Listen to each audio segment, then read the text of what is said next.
ओ, hello दोस्तों, स्वागत है आपका मेरे इस यूट्यूब चैनल पर जिसका नाम है टारगेट 88। तो दोस्तों, आज हम जो बात करने वाले हैं वो है रिट्स के बारे में। रिट्स क्या है, कितने तरह की होती हैं, कौन इन्हें इशू करता है और इनका मतलब क्या कंडीशंस हैं कि जहाँ पर ये रिट्स इशू होती हैं।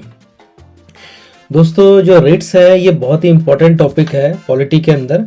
हर कॉम्पिटिटिव एग्जाम में एक ना एक क्वेश्चन तो इसमें बनता ही बनता है। आप पुराने पेपर्स देखिए, उसमें रिट्स के ऊपर काफ़ी शानदार क्वेश्चन आए हुए हैं। तो आज हम इसके बारे में चर्चा करेंगे। चलिए शुरू करते हैं।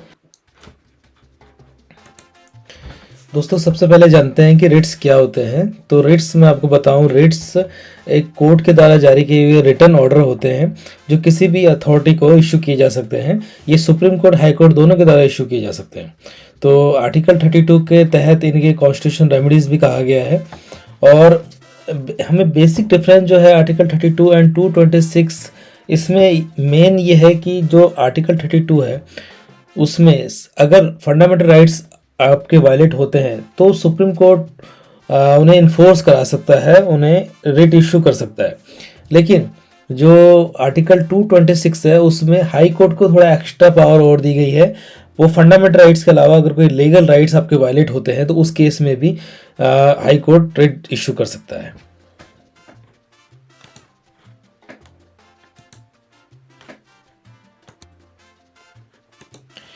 देखिए दोस्तों, यहाँ पर मेंशन है आर्टिकल 32 में फंडामेंटल राइट्स अगर वायलेट होते हैं then Supreme Court can issue the writ in the violation of fundamental rights only, but the high court can issue the writ also in the case of violation of fundamental rights and other legal right also। तो ये थोड़ा सा extra power दी गई है। ये article 32 एक fundamental rights भी है, इसे कॉन्स्टिट्यूशनल रेमेडी के तहत इसे दर्जा दिया गया है। और डॉक्टर भीमराव अंबेडकर ने भी इसे heart and the soul of constitution कहा है। चलिए दोस्तों, नेक्स्ट स्लाइड पे चलते हैं और अब जानते हैं ये कितने टाइप्स के होते हैं। तो रिट्स दोस्तों 5 तरह की रिट्स होती हैं: हबीस कॉर्पस, मैंडेमस, प्रोहिबिशन, सिरेटियोरी एंड क्वा वारंटो। तो इनके हिंदी में भी नाम दिए हुए हैं, जैसे कि हबीस कॉर्पस को बंदी प्रतिक्षण कहा जाता है, मैंडेमस परमादेश है, प्रोहिबिशन प्रतिषेध, सिरेटियोरी उत्प्रेषण एंड क्वा वारंटो अधिकार परीक्षा। वन बाय वन हर एक को हम डिस्कस करते हुए चलते हैं। मैं कोशिश करूंगा कि आपको विद एग्जांपल भी इनसे समझाने की कोशिश करूं ताकि ये आपको दिमाग में अच्छे से बैठ जाए और आप जब एग्जाम में आए ट्रिकी क्वेश्चन पूछने की कोशिश करें तो आप कंफ्यूज ना हो और उसका सही आंसर आप दे पाए। दोस्तों, सबसे पहले जानते हैं कि हबीस कॉर्पस क्या है। हबीस कॉर्पस का जो सबसे ज़्यादा यूज होने वाली ये रिट है और सबसे पावरफुल रिट भी है। ये व्यक्ति की इंडिविजुअल जो उसकी स्वतंत्रता है उससे रिलेटेड ये रिट होती है। दोस्तों, इसे हाई कोर्ट और सुप्रीम कोर्ट दोनों ही इशू कर सकता है। जब किसी व्यक्ति को जबरन पुलिस ने हिरासत में रखा हुआ है और उसे कोर्ट के सामने नहीं प्रस्तुत किया जा रहा है तो इस केस में उसके परिजन या वो व्यक्ति खुद एक याचिका दायर कर सकता है कोर्ट में, जिसके तहत कोर्ट, हाई कोर्ट या supreme court habeas corpus writ issue करेगा और कहा जाएगा कि उस बंदी को मेरे सामने प्रस्तुत किया जाए। तो अगर वो लॉफुल डिटेंशन नहीं है, अनलॉफुल है, तो उसको व्यक्ति को तुरंत प्रभाव से उसको रिलीज किया जाएगा। दोस्तों, इसमें इसका मीनिंग पूछा जाता है कि what is the meaning of the habeas corpus, what is the Latin meaning. तो इसका मीनिंग है टू हैव ए बॉडी, और मतलब सशरीर प्रस्तुत करना, हिंदी में अर्थ होता है सशरीर प्रस्तुत करना। तो ये बेसिकली मेनली है कि आपका अनलॉफुल डिटेंशन नहीं होना चाहिए और ये रिट दोनों ही इशू कर सकता है, हाई कोर्ट और सुप्रीम कोर्ट। तो कुछ कंडीशंस हैं कि जो आपका कि एक तो आपका अगर ये 4 कंडीशन दी गई है कि इसमें हबीस कॉर्पस को यूज़ नहीं कर सकते हैं कि एक तो आपका डिटेंशन लॉफुल हो, किसी कोर्ट का उसने कंटेम्प्ट नहीं किया हो या प्रोसीडिंग्स का कंटेम्प्ट नहीं किया हो, लेजिस्लेचर का कंटेम्प्ट नहीं किया हो, उस केस में हबीस कॉर्पस इश्यू नहीं कर सकते। डिटेंशन है कि आपका बाय द कंपिटेंट कोर्ट ने उसको डिटेन किया है तो हबीस कॉर्पस यूज़ नहीं होगा, और अगर जुरिडिक्शन के बाहर है तो भी उसको वो हबीस कॉर्पस रिट वहाँ पे इशू नहीं हो सकती है। चलिए दोस्तों, नेक्स्ट स्लाइड पे चलते हैं। यहाँ पे दोस्तों कुछ क्वेश्चंस हैं जो रिट से इशू रिलेटेड हैं और जो हमने टॉपिक अभी पढ़ा है उससे रिलेटेड हैं, ताकि आपको अच्छे से समझते चले और अच्छे से क्वेश्चन आप जो भी क्वेश्चन आया आप उसको कर सकें। तो क्वेश्चन देख लेते हैं। कुछ which writ is most commonly use by the high court supreme court. तो मैंने अभी आपको बताया दोस्तों कि जो हबीस कॉर्पस है उसे ग्रेट रिट भी कहते हैं, मोस्ट कॉमनली यूज रिट है और मोस्ट पावरफुल रिट भी है। तो ये इसका आंसर हो जाएगा हबीस कॉर्पस।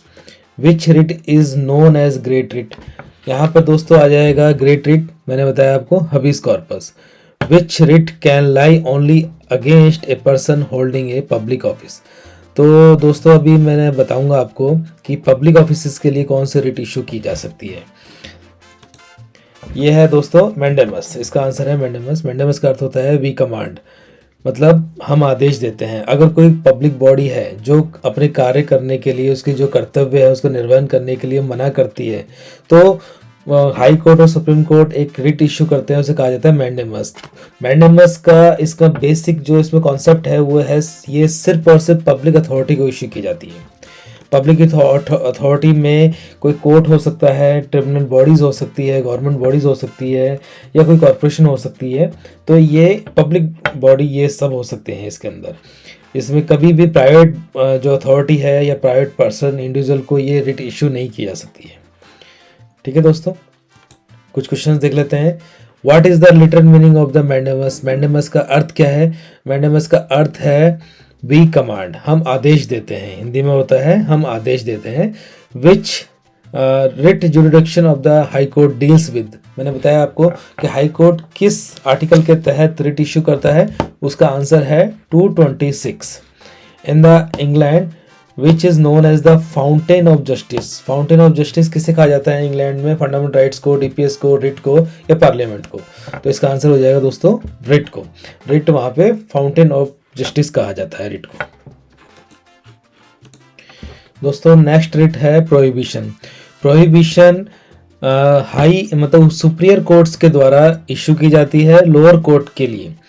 किस मामले में, उन मामलों में जहां पर लोअर कोर्ट अपने अधिकार का अतिक्रमण कर रहा हो, या ऐसे मामले जो उनके अधिकार क्षेत्र में नहीं आ रहे हो और अभी केस चल रहा है और फैसला नहीं सुनाया गया है, तो उनमें प्रोहिबिशन रिट इशू की जा सकती है। और रिट कौन इशू करता है, सुप्रीरियर कोर्ट इशू करता है हमेशा। ठीक है दोस्तों, तो ये कॉन्सेप्ट बहुत समझने वाला है। मैं एक एग्जांपल देता हूँ आपको।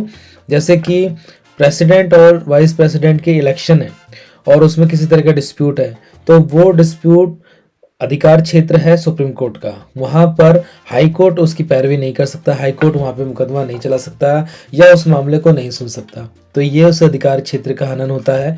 यहाँ पर अगर ऐसा होता है, हाई कोर्ट ऐसा करता है, तो सुप्रीम कोर्ट एक रिट इशू करेगा जिसका नाम है प्रोहिबिशन। ये मुझे लगता है दोस्तों ये कॉन्सेप्ट आपको समझ में आ गया है। अब कोई क्वेश्चन कैसा भी आए तो आप इसे गलत नहीं करेंगे। नेक्स्ट है दोस्तों सिरेटियोरेरी या उत्प्रेषण। इसका मीनिंग है टू बी सर्टिफाइड। अगर निचले अदालत ने ऐसा कोई केस में को आदेश पारित कर दिया है जो उसे नहीं करना चाहिए या उसके अधिकार क्षेत्र में नहीं आता, तो सुप्रीम कोर्ट या हाई कोर्ट या जो सुप्रीरियर कोर्ट है वो एक रिट इशू करेगा उसे चेक करने के लिए, उसे सर्टिफाइड करने के लिए या उसे नल एंड वॉइड करने के लिए। उसे कहा जाएगा सिरेटियोरेरी रिट। ठीक है दोस्तों, ये उसका नेक्स्ट स्टेप है प्रोहिबिशन का। और इसमें ये दोनों ही तरह से दोनों ही रिट इशू कर सकते हैं, हाई कोर्ट और सुप्रीम कोर्ट निचली अदालत के लिए इशू करेंगे। ठीक है दोस्तों, कुछ क्वेश्चंस देख लेते हैं कि writ examine the functioning of subordinate court. मैंने अभी आपको बताया कि कौन सी रिट है जो सबऑर्डिनेट कोर्ट की फंक्शनिंग को चेक करती है, एग्जामिन करती है, वो है सिरेटियोरेरी। ठीक है दोस्तों, और कौन इशू कर सकता है इंडिया में, इंडिया में दोनों ही इशू कर सकते हैं, हाई कोर्ट और सुप्रीम कोर्ट। एक नेक्स्ट क्वेश्चन है writ in Indian constitution taken from which country. किस कंट्री से हमने रिट का कॉन्सेप्ट लिया है। तो ये दोस्तों मैं ये क्वेश्चन आप पे छोड़ता हूँ, मुझे कमेंट बॉक्स में बताइए कि किस रिट जो ये रिट का कॉन्सेप्ट है किस कंट्री से हमने लिया है। ठीक है दोस्तों, जल्दी से मुझे कमेंट्स में बताइए।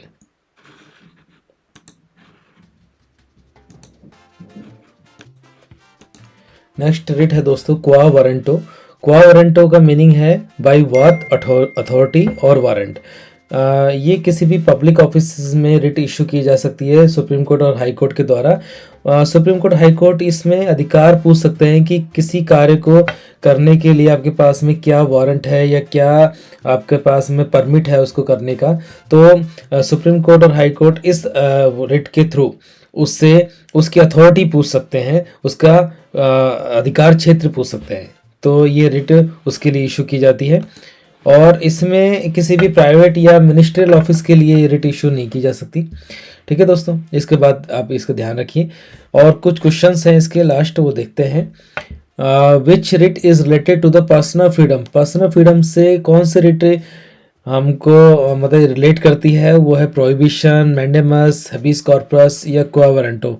तो इसका आंसर आप बताइए, सोचिए क्या हो सकता है। पर्सनल फ्रीडम मैंने स्टार्टिंग में बताया था, पर्सनल फ्रीडम है हबीस कॉर्पस। ओके दोस्तों, under which one of the following writ an official can be prevented taking an action in which he is officially not entitled. तो इसमें ये लास्ट रिट मैंने आपको बताई क्वा वारंटो।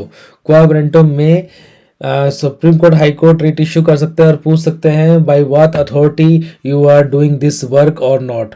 तो इससे क्वा वारंटो से उसका अधिकार क्षेत्र पूछा जा सकता है। Which writ is issue to court, corporation, government servant, person directly dam to perform their public duty. Public duty आगे दोस्तों, तो इसका सीधा सीधा आप लगाइए मैंडेमस। मैंडेमस में आदेश जारी कर सकता है सुप्रीम कोर्ट हाई कोर्ट और पूछ सकते हैं कि भैया आप ये काम करने के लिए आपका कर्तव्य है लेकिन आप क्यों नहीं कर रहे हो। तो ये मैंडेमस में ये रिट इशू की जाती है। आई होप दोस्तों आपको ये टॉपिक बहुत अच्छे से समझ में आ गया है। मैंने कोशिश करी है कि आपको पांचों तरह की रिट पूरे अच्छे से समझ में आ जाए। अगर आपको ये पसंद आया है तो दोस्तों मुझे कमेंट्स बॉक्स में ज़रूर बताइए और मेरे चैनल को सब्सक्राइब कीजिए, बेल आइकन को भी प्रेस कीजिए ताकि आपको नए नोटिफिकेशन मिलते रहें। थैंक यू दोस्तों।